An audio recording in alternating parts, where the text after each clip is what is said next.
Chapter 1. After 5 years of marriage, my husband brought his pregnant mistress to my fabric shop to order custom-made clothes.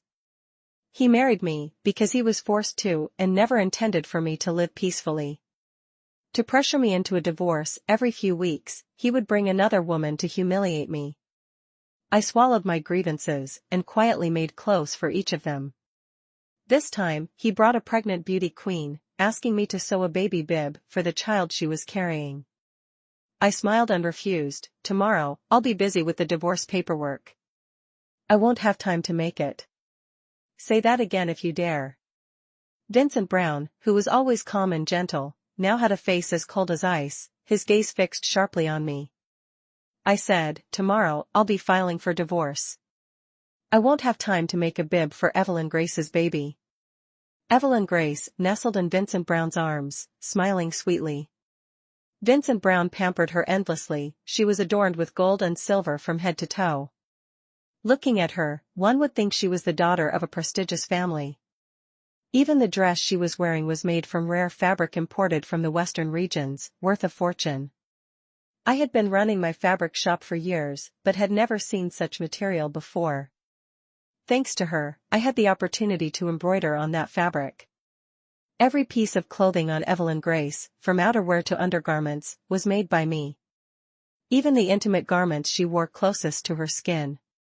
She rubbed her belly, her eyes filled with happiness, but her voice feigned innocence. Sis, you must have misunderstood, right? Even if I'm pregnant, it doesn't affect you at all. Vincent Brown continued to focus his gaze on me. As if realizing something, his eyes lit up. Are you worried about this? Jealous, perhaps? No, I'm just tired. 3 years of marriage to him, and I had grown weary of watching him flirt with other women right in front of me. Tired of sewing clothes for each of his lovers. Vincent Brown stepped forward and gripped my hand tightly. You think you can marry when you want and divorce when you want? I won't allow it. Weren't you the one who brought up divorce first? On our wedding day, the guests were all present, music and drums filled the air. I waited for him for so long that the moon had risen high. When he finally lifted my veil, under the red candlelight, his face was as perfect as a sculpture, his brows seemingly less cold. Before I could feel any joy, I heard him say, "How about divorce?" He married me not out of his own will. My father and Vincent Brown's father were sworn brothers. My family sold fabric, while his family sold wine. At that time, both families were thriving in business, so to strengthen their bond, they arranged a marriage between me and him from a young age. Later, my parents went to the north to procure goods, but were unfortunately killed by bandits. From then on, my family's business declined and was divided among relatives. I was still young, inexperienced, and barely managed to keep the small fabric shop, my parents' starting point. In search of support, I turned to the Brown family for help. Unexpectedly, Vincent Brown's father kept his promise and forced him to marry me. I had liked him since I was a child. So, I agreed. I thought that having grown up together, even if he didn't love me, at the very least, we could respect each other. Over time, living together would surely lead to affection. But who would have thought he would bring one woman after another to my fabric shop to humiliate me every day? Sometimes, they were courtesans with endless charm. At times, there were gentle songstresses, soft as water. Or petite, innocent dancers. It wasn't until 3 years after marrying him that I realized just how many beauties resided in Tusk's hire. He liked all types. Just not me. Yet, he never brought any of them to my shop a second time. Except for Evelyn Grace, the belle of Spring Blossom Hall. She was truly different to Vincent Brown. He spent thousands of gold coins to buy her first night. The next day, he flaunted her everywhere, eventually bringing her to my fabric shop. When she learned I was Vincent Brown's wife, she shyly addressed me as sister. Vincent Brown gently nudged her nose and said, "How could she ever be worthy of being your sister?" Indeed, in his eyes, I wasn't even worthy of being his wife. My nose stung. Forcing a smile, I helped her choose fabrics and took her measurements. Not long after, he brought her again. This time, she no longer felt awkward about my identity. Knowing Vincent Brown wasn't my support, she naturally didn't bother to regard me. She casually browsed and picked through the fabrics as she pleased. All just ordinary fabric, only the lady's embroidery skills are decent, otherwise, I wouldn't even bother looking at it. Vincent Brown leaned casually against the doorframe, his posture lazy. His eyes, like rippling water, slightly stirred, focusing solely on her. My wife's embroidery is excellent, any outfit she makes suits your beauty perfectly. Mr. Brown, tell me, which type of fabric suits me best? Vincent Brown extended his slender finger, pointing at a piece of fabric. Evelyn Gray smiled brightly. This silk is soft, it would be perfect for making undergarments. Fine, making clothes for his woman was one thing. But now he wanted me to make lingerie for her too? He truly crushed my self-esteem underfoot. I was about to refuse when Vincent Brown handed me a gold bar. Though it couldn't compare to the amount of gold he spent buying Evelyn Grace's first night, it was still equivalent to several years of my shop's profits. Vincent Brown often brought people to cause trouble at my shop, and everyone in town knew it. Rumors spread, did I fail to fulfill my duties as a wife, and that's why I couldn't keep my husband's heart? The gossip traveled everywhere, leaving my fabric shop devoid of customers. If it weren't for Vincent Brown occasionally stopping by, along with a mysterious regular customer who always supported me, this shop of mine would have closed down long ago. The refusal that had reached my lips was swallowed back down. If Evelyn likes it, there will be a reward. How ridiculous. I, the wife of the Brown family, the wealthiest family in Tuskshire, having to live off the money earned from sewing clothes for my husband's women, it's ironic. Since I couldn't keep his love, I had no reason to refuse the money. This is the result of my hard work, no one has the right to look down on it. When Vincent Brown saw me accepting the money, he let out a cold laugh and said 3 words, very good. I couldn't understand it, he had already humiliated me, so why was he still angry? Vincent Brown spoke in a lazy tone, Evelyn's skin is as white as snow, peach pink will suit her perfectly.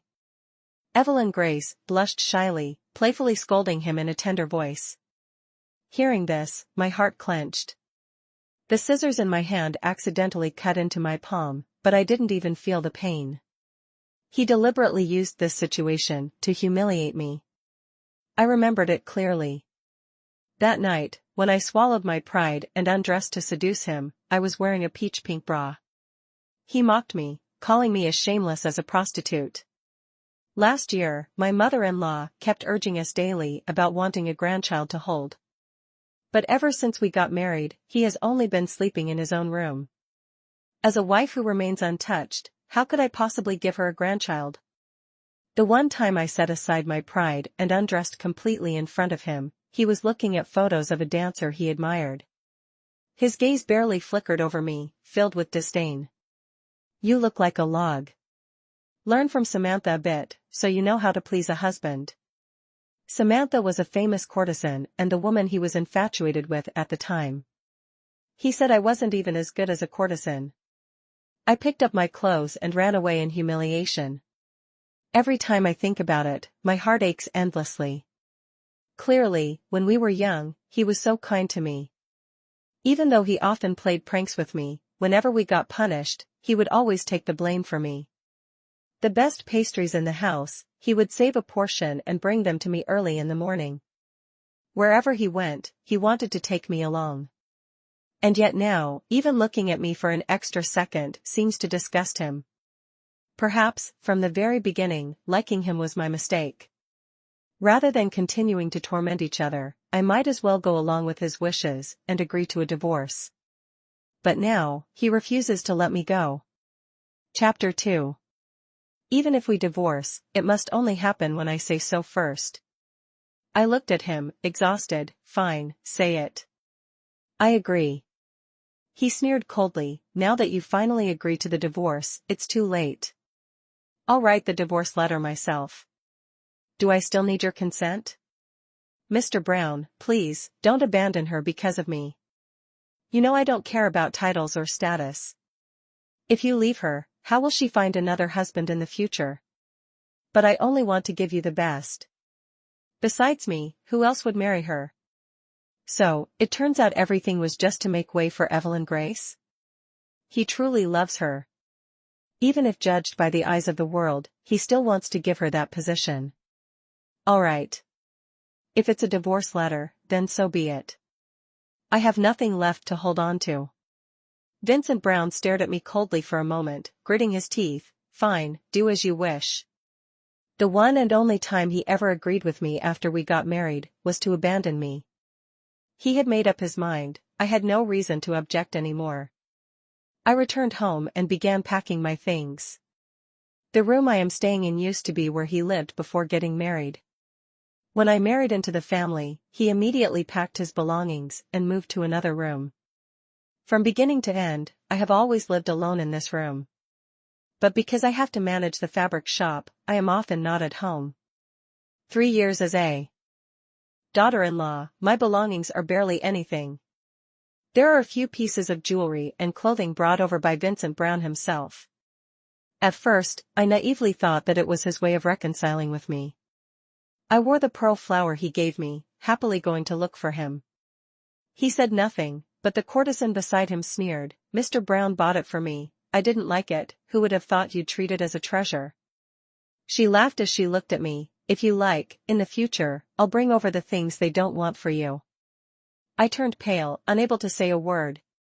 Hurriedly, I went back, took off the flower, and locked it in the cabinet. From then on, I never looked at anything he sent over again. In just 3 short years, my cabinet is now filled with those items. There are even a few moonlight silks. I don't know when they were placed there. Probably Evelyn Grace didn't like that color. The rare and precious things that others didn't want have piled up in my cabinet. To be loved by him must be a blissful thing. It's just a pity that I will never experience it in this lifetime. I closed the cabinet. I don't intend to take these things with me. After waiting for several days, I still didn't see Vincent Brown return. Midnight, I was deep in sleep. Suddenly, I heard a loud bang as he kicked the door open. The noise startled me, leaving me trembling. Moonlight poured in, revealing his face full of fury. He looked like a demon crawling out of hell. His gaze fell on the suitcase I had prepared. He let out a cold laugh, then raised his head to look at me, his eyes sharp as blades. So that's why you don't mind being abandoned, just to leave? Turns out your old lover has returned, hasn't he? That's why you can't stand another moment with me? I don't know what you're talking about. Good, you don't know what I'm talking about. He slowly stepped forward, closing the distance between us. I backed away until there was nowhere left to go, my back pressing against the edge of the bed.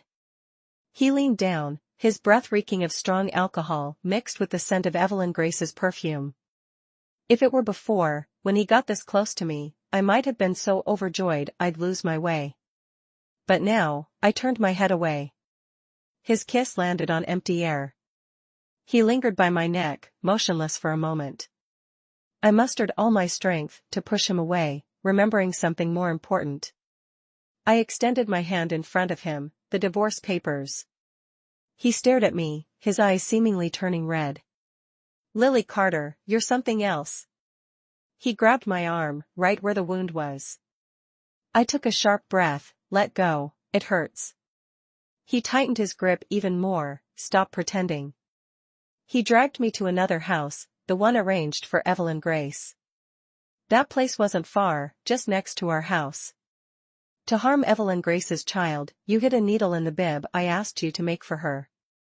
I didn't expect it to injure Evelyn Grace. You kneeling for one night to apologize to her and her child is already too lenient. That bib was something I stayed up several nights to make, embroidered with a koi fish. When I handed it to Evelyn Grace, she said nothing but accepted it happily, even praising my embroidery skills. Turns out, they had prepared this trap for me all along. Hearing the commotion, Evelyn Grace stepped out to greet us. Her eyes were still red. Mr. Brown, did you really call her here to apologize to me? How could a wife possibly apologize to someone like me, who has no status? I've already accepted giving up everything just to be with you, so both I and the child in my belly are at her mercy, to scold or punish. A wife. I'm about to divorce her, she's nothing anymore. Evelyn Grace blinked her doe-like eyes, and spoke in a coy voice, Mr. Brown, you're so good to me. But if I asked her to kneel all night to apologize, wouldn't that be too much? As she finished speaking, tears rolled down her cheeks. Vincent Brown frowned upon hearing this. He lowered his voice to console her, don't cry, the doctor told you not to be upset, not to cry. That gentleness was something I hadn't seen in a very long time. So long that it only existed in my dreams now. Last year, there was a time when I had a fever. In my dream, I saw him gently comforting and taking care of me all night. But it was all just a dream. His eyes looked at me. The gentleness vanished, leaving only coldness. Didn't you hear what I just said? Does it really have to be this way? Does it have to be this way with me? When my parents were still alive, I used to be a girl cherished in the palm of their hands. Tailoring clothes for her, giving up my place for her wasn't enough. Do I also have to kneel down and apologize to her? I curled my lips. Wanted to smile, but couldn't bring myself to. I looked at the deep, vast night sky. And then knelt down. Everyone present was stunned. In Evelyn Grace's eyes, the smugness could no longer be hidden. Vincent Brown's face darkened.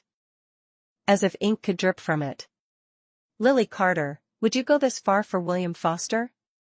He felt his hand damp, looked down, and saw it covered in blood. What's wrong? Are you hurt anywhere? He frowned, crouching down in front of me, carefully inspecting.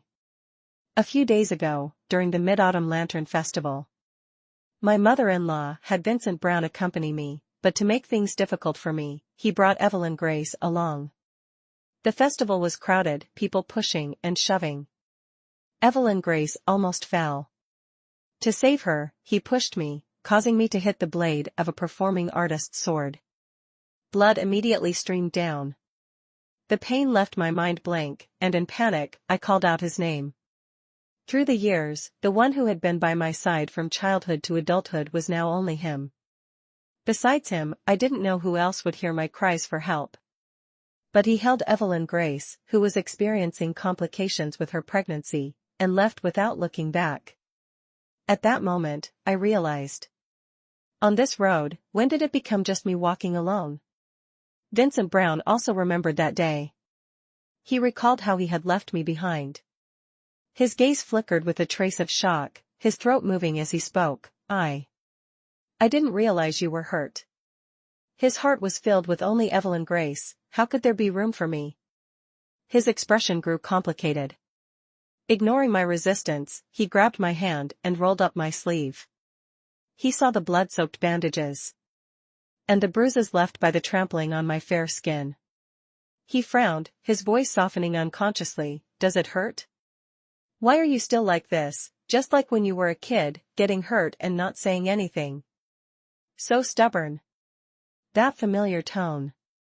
When I was a child, I used to climb trees to catch cicadas and ended up falling, scraping my knees.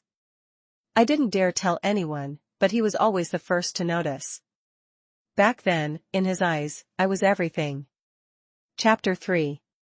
Why didn't you tell me you were in pain? Silly. After class, I'll carry you home. When we were kids, just saying we were hurt would earn us care and affection. But that day, I screamed until my voice went hoarse. Stop kneeling, let me take you to apply some medicine first. Vincent Brown reached out his hand to help me up. I pulled my hand away from his. Glaring at him, I asked, what do you mean by William Foster? Why are you dragging someone unrelated into our matters? I truly couldn't understand why he mentioned William Foster. Hearing that name unexpectedly, it felt like a lifetime had passed. He used to be our classmate, but then he left without a word, and no one knew where he went. It's been more than 10 years, and I've never seen him again. I didn't understand why Vincent Brown brought him up. Hearing my words, Vincent Brown's expression darkened. He almost gritted his teeth as he said, unrelated? I tried to save you some dignity, but you and he secretly stayed in contact behind my back. Now that he's just returned to Tusk's Hire, you've been staying out all night. And now you're in such a rush to sever ties with me. If it's not because of him, then what is it for? Vincent Brown, are you so desperate to avoid divorcing me that you'd accuse me of anything? In his eyes, it seemed even breathing on my part was wrong. Accuse? Then tell me, what is this? He pulled a handkerchief from my luggage and threw it at me. Embroidered with green bamboo, it was clearly a man's belonging. I picked up the handkerchief.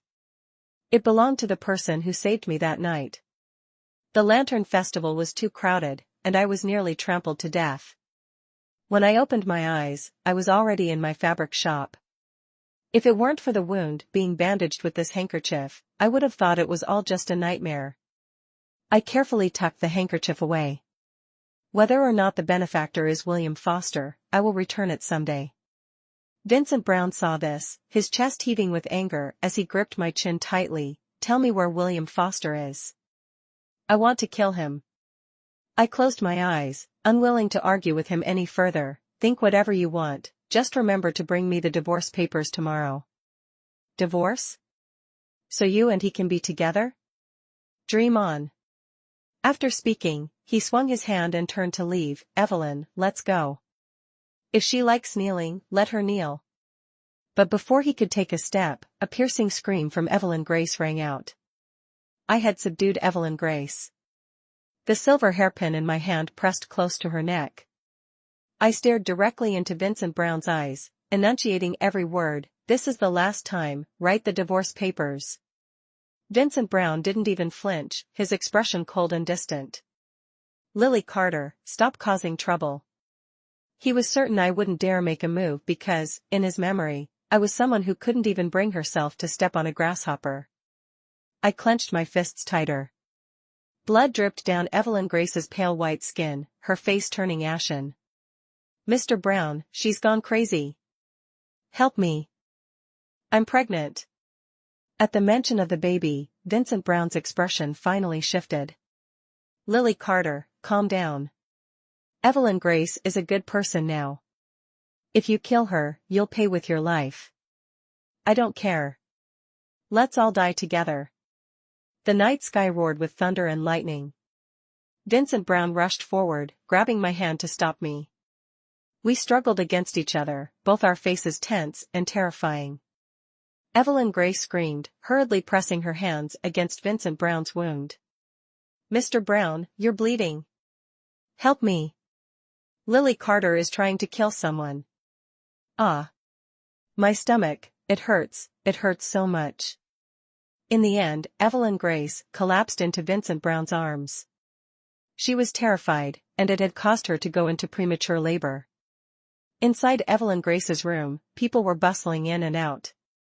Vincent Brown paid no attention to his own injury, staying by her side. Meanwhile, Evelyn Grace's agonized cries echoed endlessly. I stood outside the hospital in the pouring rain all night. The divorce papers, I knew I wouldn't be able to obtain them. My fate was sealed, either drowned in a pig cage or thrown into prison. For a woman to escape the depths of suffering, she must shed a layer of skin. Vincent Brown appeared just as my mother-in-law delivered a thunderous slap to my face. With a pale face, he stepped in front of me to shield me. Vincent, my grandson nearly lost his life because of her, and you still want to protect her? My mother-in-law was so furious she demanded I be punished by family law, even to the point of death. Of course, a daughter-in-law like me, without any family to back her up, just an orphaned girl, could die without causing anyone a moment's grief. But Vincent Brown stopped her.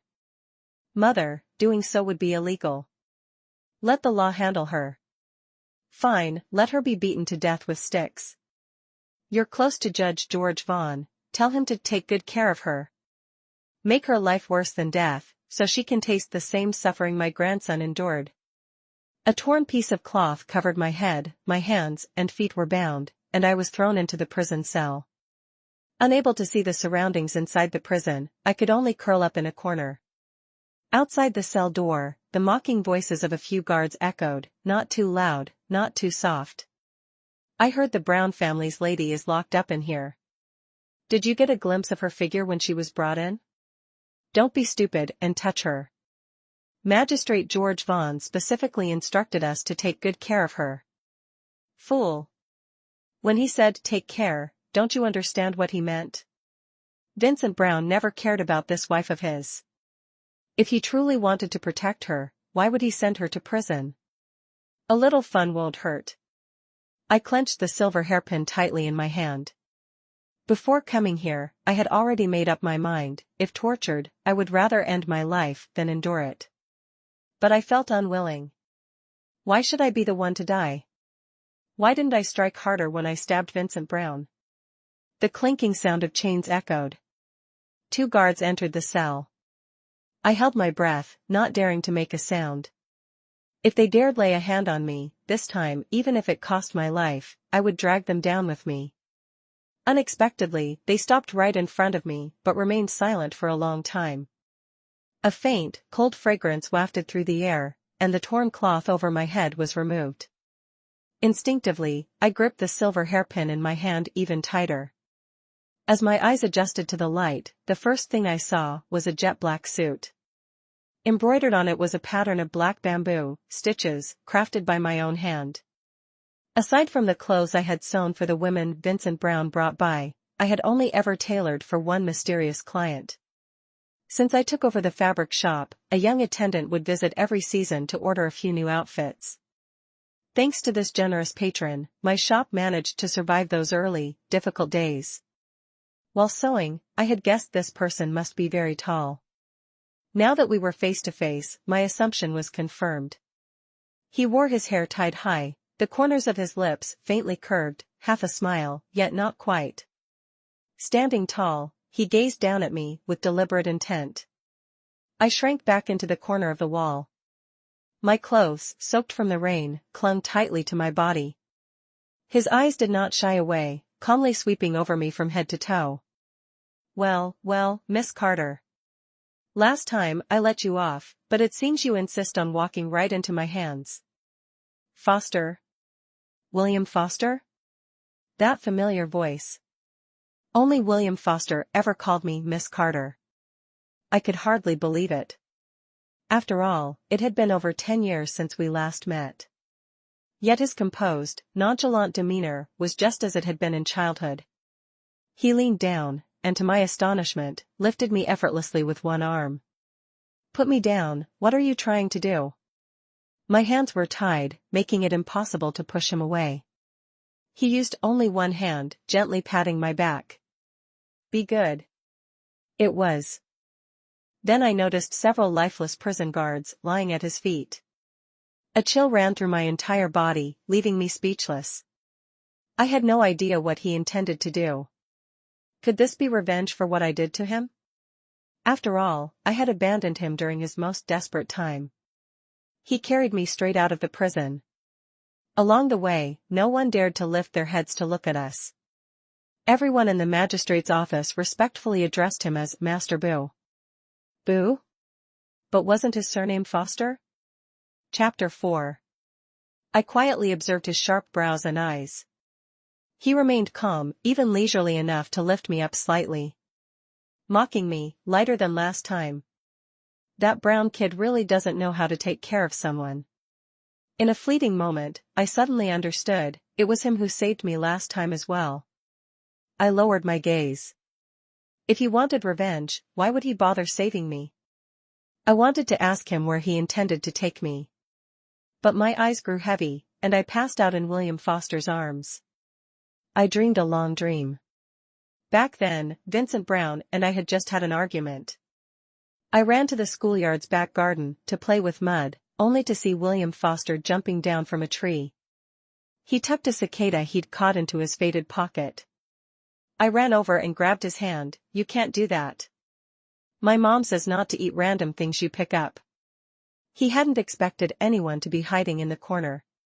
He shook my hand off, warning, mind your own business, or the big tiger will eat you up. In that instant, the cicada flew out of his pocket. Only then did I notice his hands were covered in scratches, big and small. He stared at the cicada as it flew away, dazed for a moment. Then he turned back and gave a mischievous grin. "Little girl, my lunch just flew away. How are you going to make it up to me?" From that day on, I brought lunch for William Foster every day. Even the snacks my mother prepared were no exception.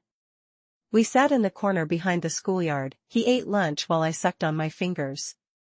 During that time, my double chin disappeared. William Foster couldn't bear it, so he gave me 2 pieces of cake. "Don't look so pitiful, as if I'm bullying you." I happily took them, stuffing them into my mouth and mumbling my thanks. "Thank you, William Foster, you're so kind." William Foster was at a loss for words. "How silly, you'll definitely get bullied in the future." After that, he took me to meet his mother. His mother was a very beautiful woman who specialized in healing others. It turned out that the cicada he caught was to be used as medicine. But not long after, rumors spread at school that William Foster's mother was a madwoman. A group of classmates pinned him to the ground. "He doesn't have a father, not even enough money for tuition, so how is he allowed to attend school? Is your mother a courtesan, only good at seducing others? You must have learned her tricks, or how else could you charm Vincent Brown's childhood fiancé?" I wanted to rush in to help him, to tell everyone that William Foster's mother was a good person, not a madwoman. I wanted to say that William Foster didn't have any hidden tricks to seduce me. But Vincent Brown stopped me. "Miss Carter, stop playing with him. From now on, I won't call you short and chubby anymore, and I won't let Vaughn and the others call you that either." Because I was short and plump, I was often bullied by my classmates. Vincent Brown had helped me many times, making me reluctant to leave his side. The argument I had with him began when I discovered that behind my back, he still called me short and chubby. He clearly knew how much I hated that nickname. We had a big fight, and I ran home crying, swearing never to play with him again. Even though he brought my favorite sugar cakes to cheer me up, I wasn't moved. Normally, whenever he made me angry, all he had to do was beckon, and I'd forget everything. But this time I was unusually resolute. When he couldn't appease me and saw me growing closer to William Foster, he became even angrier, constantly reminding me not to play with that pauper. I refused to listen to him. From then on, we ignored each other, completely. Now he's come to apologize, making me feel a bit soft-hearted. But William Foster is my friend, and I can't let him be bullied. Vincent Brown grabbed my hand. "Today is your birthday. Don't you want your birthday gift and the hibiscus cake my mother made for you?" "Is it just hibiscus cake?" "There are also lotus seed cakes and cherry blossom cakes."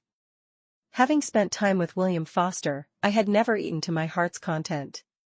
Hearing food mentioned, I was immediately intrigued, forgetting everything else. For a moment, I felt immense regret.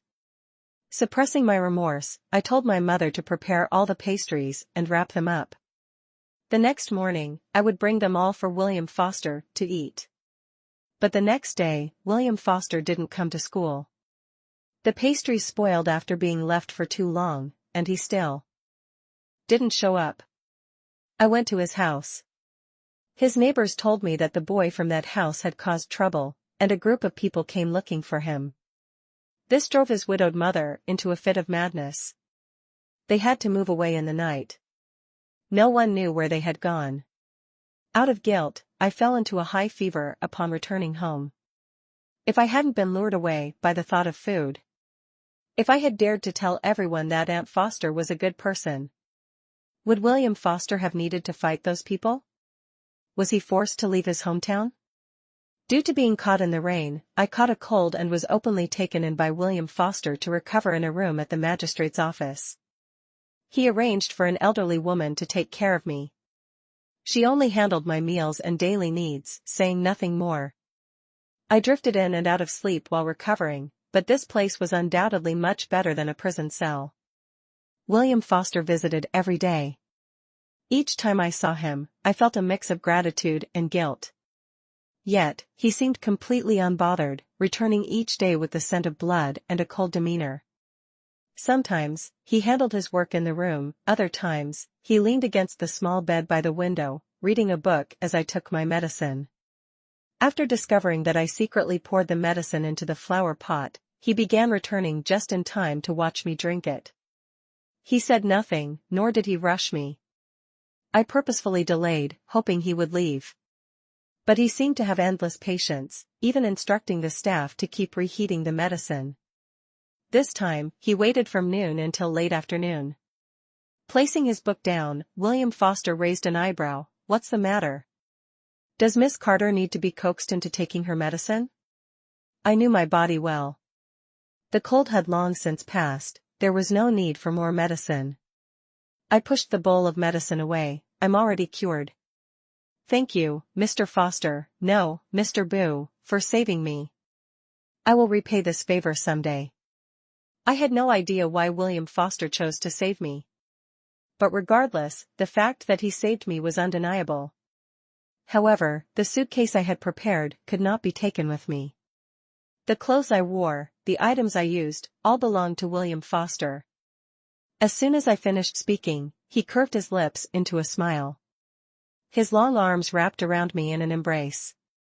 "If you want to repay me, just do it now. Why wait until later?" When he lifted me onto his lap, I was still in a daze. Feeling the warmth radiating from his body, I panicked. "You scoundrel." He feigned innocence. "You're the one who said you wanted to repay me." Is this what I meant? I mustered all my strength to push him away, but he remained unmoved. "Be good, drink the medicine, and then I'll do as you wish." Frustrated, I grabbed the bowl of medicine and downed it in one gulp. The bitterness numbed my tongue. I drank it. "So, when will you let me go?" "Who said I saved you, just to let you go?" Before the words even finished, my mouth was stuffed with a sweet plum candy. I stared at him, dumbfounded. When I was little, my mother knew I hated bitterness. Every time she coaxed me to take medicine, she'd always give me a bit of candy afterward. Since marrying into the Brown family, no matter how sick I got, I refused to take medicine. There was no one to coax me anymore. No one remembered that I hated bitterness. No one gave me candy after I swallowed the medicine. Even Vincent Brown had long forgotten. William Foster gently rubbed his fingers together, glanced at me for a moment, then let out a frustrated laugh. He pulled a bag of candied plums from his coat and shoved it into my hand. "Eat, eat. I know you like them. Stop staring at me already." I froze. I hadn't planned on asking him for anything. But these plums were truly delicious. Even better than the ones sold at the bakery in Westboro. I couldn't help myself and ate a few more. It wasn't until his arm tightened around my waist that I suddenly realized I was still in his embrace. Chapter 5. I had never been this close to a man before. I quickly pulled myself out of his arms. William Foster glanced at the empty space where his hand had been, smirked, and said, "Now that you're full, you just toss me aside like that? Is that it?" I don't understand William Foster's intentions. But I can sense that he doesn't harbor any ill will toward me. Remembering his fondness for sweets, I borrowed the kitchen at the magistrate's office to prepare some desserts. My plan was to use them as a bribe, hoping to cheer him up so he'd let me go. Unexpectedly, I overheard the kitchen staff gossiping. "This Tusk's hire has really turned upside down. The Vaughn family, the Lee family, and the Sioux family have all been wiped out by that eunuch dog. What could be so terrible? Is there such a deep grudge? Don't you know? That person was originally from Tusk's hire. When he was young, those families bullied him. Now that he's risen to power, he's come back for revenge. Humph, that Boo family, taking in an old eunuch as a foster father, and then becoming a eunuch himself, do they think that's something to be proud of? Shoo, keep your voice down. He's now in charge of the Eastern Workshop. A single misstep, and you could lose your head." I stood frozen in place, the blood in my veins turning cold. To the point where the cake in the pot was burnt, and I didn't even notice. No wonder everyone calls him Lord Boo. So that's what happened back then, and yet I had no idea. I came to find him, and at that time, he was handling matters at the courthouse. When he saw me, he frowned and tossed the blood-stained knife in his hand aside. Recovered from your illness and now running around everywhere? I made some cakes for you. He raised an eyebrow, grabbed my wrist, and led me into the inner resting room. How thoughtful of you. Before I could sit down, he pulled me into his arms. What are you doing? Let me go. William Foster shamelessly said, when I coaxed you into taking medicine, I had to hug you. Now you're coaxing me to eat cake, and I can't get a hug? What kind of twisted logic is that? Clearly, he's the one insisting on hugging. But thinking about his current status, I felt conflicted and stopped struggling. Lord Boo, I'm still a married woman. William Foster froze mid-action while holding the cake. So what? With my status, am I still not worthy of being your nameless lover? His words left me astonished. But what surprised me even more was someone informing me that Vincent Brown wanted to meet. Mr. Boo, are you going to send him away again this time? William Foster raised an eyebrow, glaring at me darkly, or perhaps, do you want to be a widow? I honestly shook my head. Becoming Vincent Brown's widow was far from anything desirable. That day, my desire to kill him was merely an impulsive act of anger. I only wanted to sever all ties with that man. Fortunately, now I had a better solution. William Foster's expression darkened as he grabbed my chin, then start practicing now. I was so frightened that I wanted to jump up, but William Foster held me tightly in his arms. At present, I hadn't officially divorced Vincent Brown yet, though it was close. But the situation between William Foster and me at this moment looked no different from an affair. I felt as if I were sitting on pins and needles, nervously pleading in a small voice, William Foster, please, let me go. He smirked wickedly, now you're willing to call my name? Do you want to go back to him that much? I won't allow it. He leaned down, capturing my lips. Sensing the cool scent of bamboo emanating from his lips, I widened my eyes in surprise. Hearing footsteps drawing closer and closer, I bit his lip, trying to push him away. The metallic taste of blood filled my mouth. William Foster let out a cold snort, tightening his grip on me as if he had gone mad. It felt like he wanted to crush me in his embrace. I panicked, like an ant scalded on a hot pan. Vincent Brown's voice echoed just a few steps away, Mr. Boo, I have a request to make and came specifically to see you. My heart seemed to stop for a moment. I suddenly realized that, at some point, William Foster's subordinate had set up a screen. The faint silhouette of Vincent Brown flickered behind it. I unconsciously let out a sigh of relief. But just as I parted my lips to exhale, William Foster grabbed the back of my neck and suddenly moved in deeper. I widened my eyes in shock. How could he do this? Yet all I could see were his long eyelashes trembling slightly and the tips of his ears turning red. Clenching my teeth, I decided to respond. William Foster froze, his body stiffening, and his eyes suddenly widened as he looked at me. The wet, ambiguous sounds echoed in the small room. Vincent Brown, who was about to say something, abruptly stopped.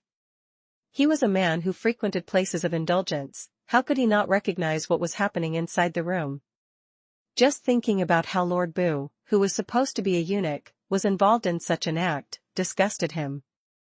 Rumor had it that many eunuchs, with twisted psyches, often tormented others in bed. In Tusk's Hire, it was said that Lord Boo had the demeanor of a nobleman, as elegant as a jade tree in the wind. Who would have thought he was just another fraud? Despite his inner disdain, Vincent could only stand and wait at the side. When the room finally fell silent, he spoke up. My family member is pregnant but is currently suffering from a severe illness. I've heard that you have a private doctor accompanying you, and I'd like to ask that doctor to examine her. This is a small token of gratitude, I hope Lord Boo will accept it. After speaking, William Foster's subordinate brought forward a box filled with gold. Vincent Brown was indeed very skilled in the art of bribery. Previously, when Commissioner George Vaughan had not yet been executed by Lord Boo, he had used the same method to win favor. William Foster didn't even spare a glance at the box Vincent Brown presented. His long fingers lightly brushed against my lips, his breath still slightly hurried. For Vincent Brown, would you go this far? It's a pity he didn't come here for you. William Foster spoke in a low voice to Vincent Brown. Is the one in your heart worth only this much? I looked at the box full of gold. It must have been at least 10 taels.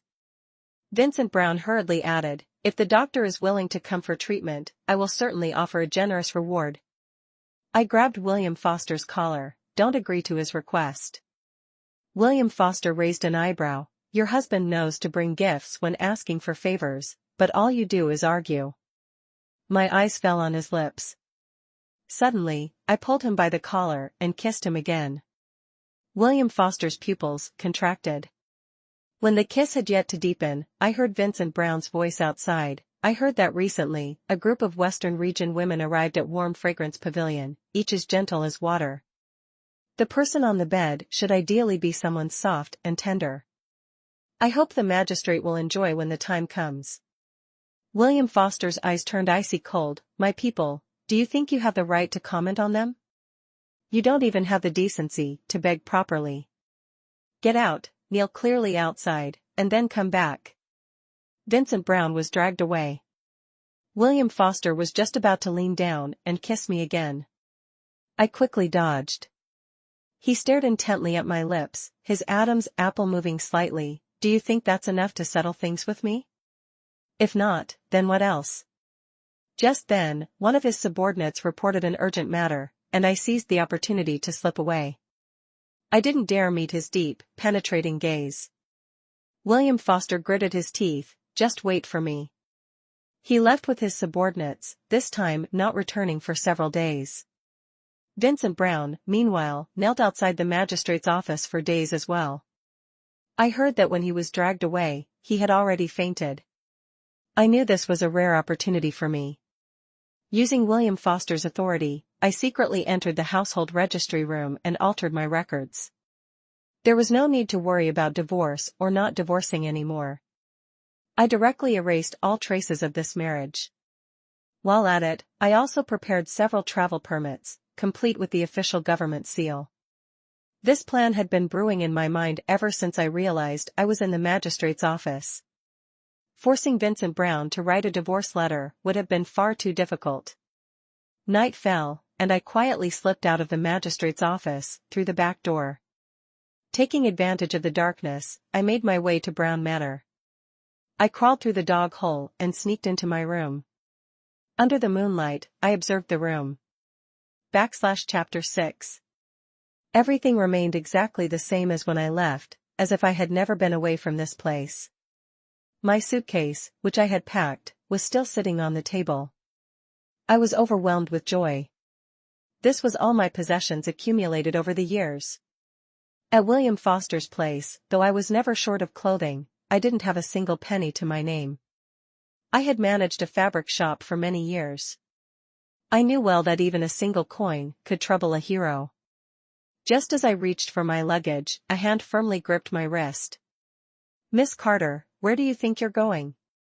It was Vincent Brown. But wasn't he gravely ill? Why was he in my room? What business is it of yours where I go, or what I do? You locked me up in prison, and I didn't die. Does that disappoint you? Whoever wished for your death?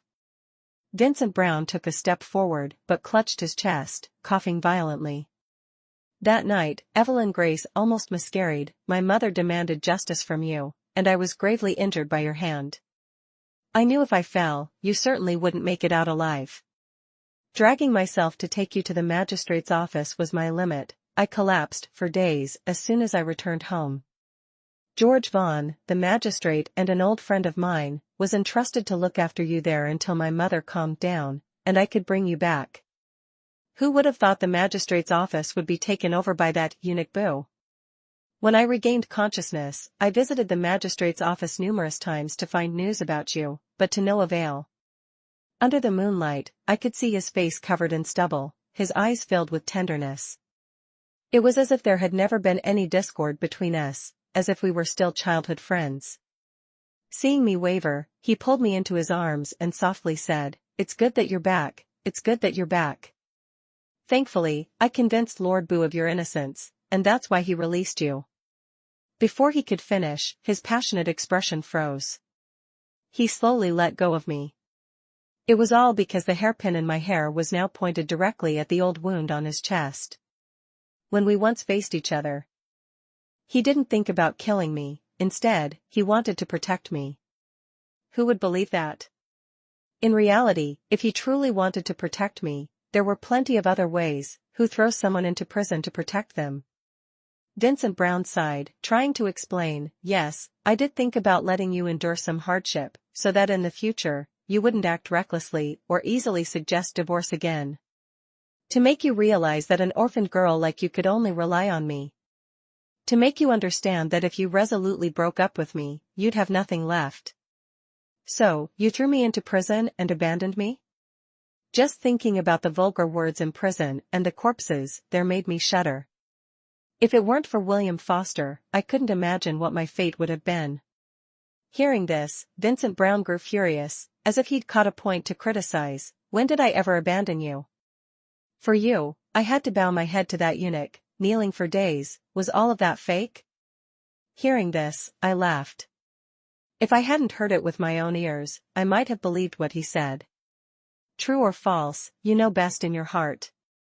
I didn't want to get entangled any further, so I grabbed my suitcase, ready to leave. Vincent Brown let out a cold laugh. Where do you think you're going? Off to find your William Foster, are you? You're already home, and yet you still want to leave? William Foster couldn't get you out of prison, and he certainly can't get you out of the Brown family. Besides me, who else can you rely on? Hearing his confident tone, I couldn't help but quicken my pace. As soon as I opened the door, I bumped into a solid chest. The man in front of me grabbed my waist, pulling me into his arms. A cold voice came from above my head. Oh? Mr. Brown claims I can't take anyone away? You're William Foster? How is that possible? Vincent Brown was dumbfounded. Then he pointed at me. So the person who was being intimate with you behind the screen that day, was her? I didn't respond. Over the years, the number of women he'd kissed was countless. I'd only ever kissed one person. If I had known how wonderful it was, I wouldn't have bothered holding back. To be honest, I'm the one who lost out here. Vincent Brown suddenly burst into hysterical laughter. All these years, it turns out I'd been played by you two adulterers. Exchanging secret letters was bad enough, but to do this right in front of me. William Foster is nothing but a eunuch, and yet you'd still choose him over me. How despicable. Being doomed to have no descendants is exactly what he deserves. William Foster, you deserve this. I was bewildered. William Foster and I had never exchanged letters. William Foster calmly said, well then, come here and accompany me. The blade swung up. Vincent Brown startled and screamed miserably. In just a moment, the entire Brown mansion was brightly lit. Vincent Brown's eyes turned bloodshot. Devil, you are a devil. How dare you kill people so recklessly as an official? Recklessly? William Foster smirked. I climbed to this position, wasn't it all for today? Killing from Southborough to Northborough still doesn't satisfy me. Vincent Brown seemed to awaken, trembling in fear. You came to take revenge on us for what happened years ago? You can't kill me, I've committed no crime. Vincent Brown shouted unwillingly, Lily Carter, are you just going to walk away like this? The Brown family treated you well, yet you are an ungrateful traitor. Tell that eunuch to let me go. I turned to look at him. Really treated me well? My parents were murdered by bandits. Wasn't the Brown family's hand involved in that? Earlier this year, I discovered that the Brown family wanted to monopolize the market, colluding with Tusk's hire merchants to make life difficult for my parents. In the end, they divided and seized all of my family's assets. At that moment, I was utterly confused, realizing I had married into the family of my enemies. But it's true that the Brown family gave me a place to take refuge. Even though my string of misfortunes started with them, I never had the resolve to seek revenge. I just wanted to leave it all behind. Vincent Brown's evasive gaze said everything. He knew it all, yet still dared to ask me that question? William Foster turned around, grabbed my collar, and yanked me out of my chaotic thoughts. Without looking back, he commanded, Vincent Brown bribed the court, planning to flee with his family in the dead of night. During the pursuit, he was executed on the spot. A decisive order. The guards, armed with guns and blades, immediately dispersed throughout the Brown estate. Screams echoed everywhere. William Foster set me aside, the murderous aura around him showing no sign of fading. He looked at me, his tone cold, so fond of running away, huh? Then I'll give you two choices. First, remain Vincent Brown's wife, but you'll die alongside him. I shouted in panic, the second. The second.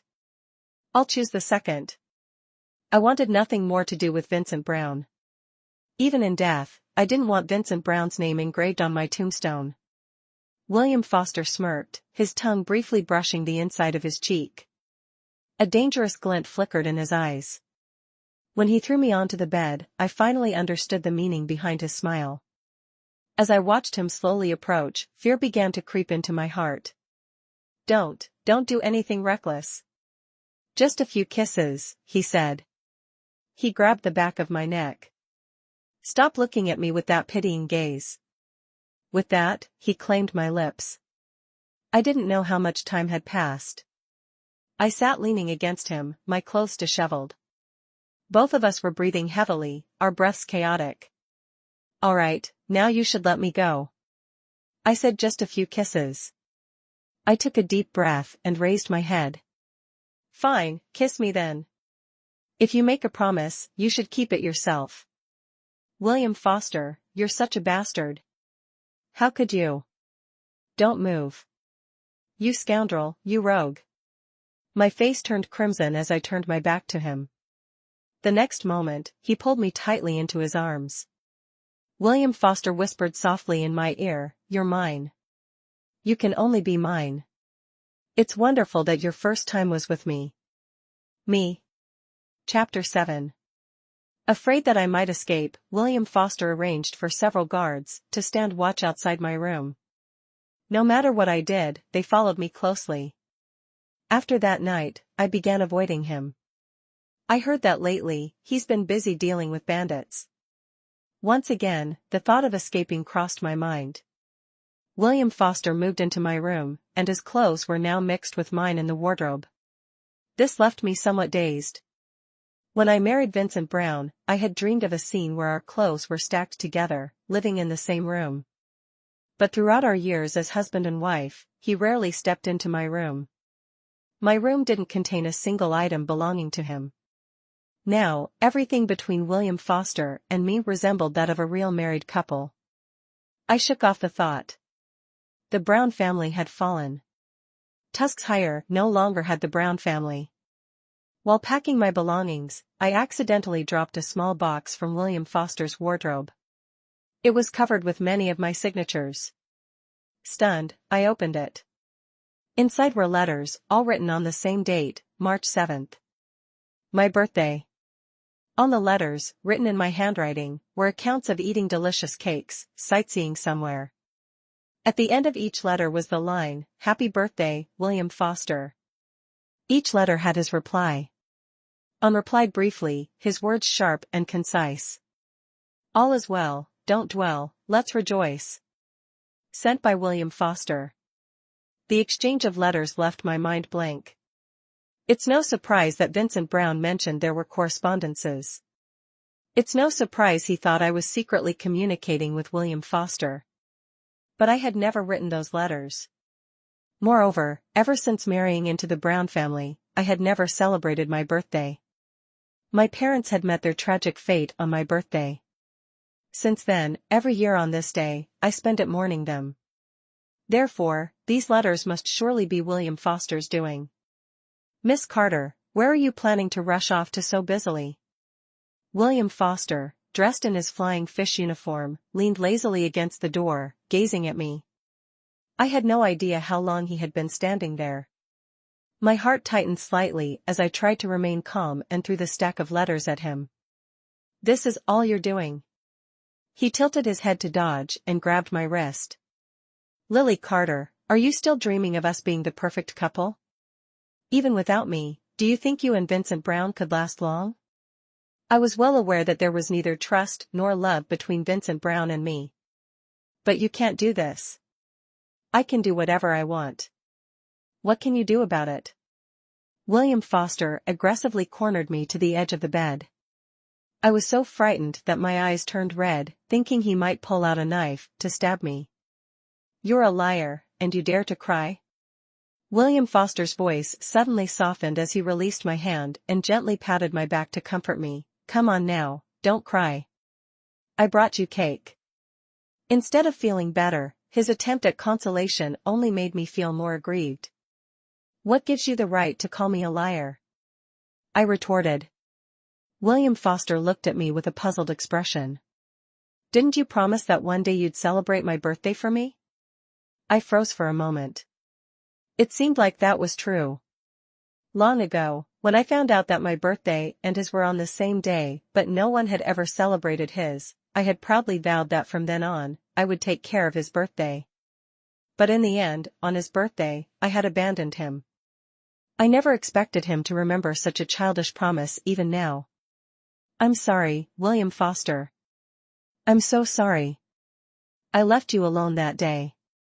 A belated apology. William Foster pulled me into his arms and let out a soft sigh. I don't blame you. William Foster then said he wanted to take me to visit his mother. In my memory, his mother was a stunningly beautiful woman. Now, she had become nothing more than a dry, desolate grave. William Foster knelt before the tombstone and recounted the story of his life. It was only then that I learned, back in school, William Foster had once fought against those who bullied him. They were all children of powerful, wealthy families. Using the excuse of seeking justice for their child, they persecuted his mother to death. He was beaten nearly to death and thrown into a ditch. By sheer luck, he survived and once considered reporting to the authorities. But as soon as he approached the gates, he realized the officials had already been bribed. He understood that no one would stand up for him. The only way was to climb to the pinnacle of power himself. He accepted a eunuch as his foster father, solely to climb faster and further. He only briefly mentioned those years. But I know well, the dangers he faced were far from simple. For some reason, my eyes suddenly blurred with tears. Now that I personally eliminated all my enemies, Mother can rest in peace. After saying this, he took my hand. I almost forgot. I'm about to get married. She's the little girl you once said had a big appetite. I widened my eyes in shock. When did I ever agree to marry you? William Foster raised an eyebrow. Didn't you choose the second option the other day? Forgot already? It seemed like that did happen. I sank to my knees, feeling utterly powerless to resist. The wedding took place in winter. Drums and gongs echoed through the sky. When William Foster entered the bridal chamber, he found it completely empty. Only a single piece of paper remained. Although I really like kissing you, I don't want to get married anymore. William Foster crumpled the paper in his hand, gritting his teeth. Damn it. Hearing the noise, a subordinate stepped in and asked, Sir, should we send someone to chase after her? The lady enjoys playing the runaway game. Let her run for 3 days first. Check if she brought enough silver with her. If she's short, let her run for just 1 day. Actually, make it half a day, or else she'll start yelling from hunger.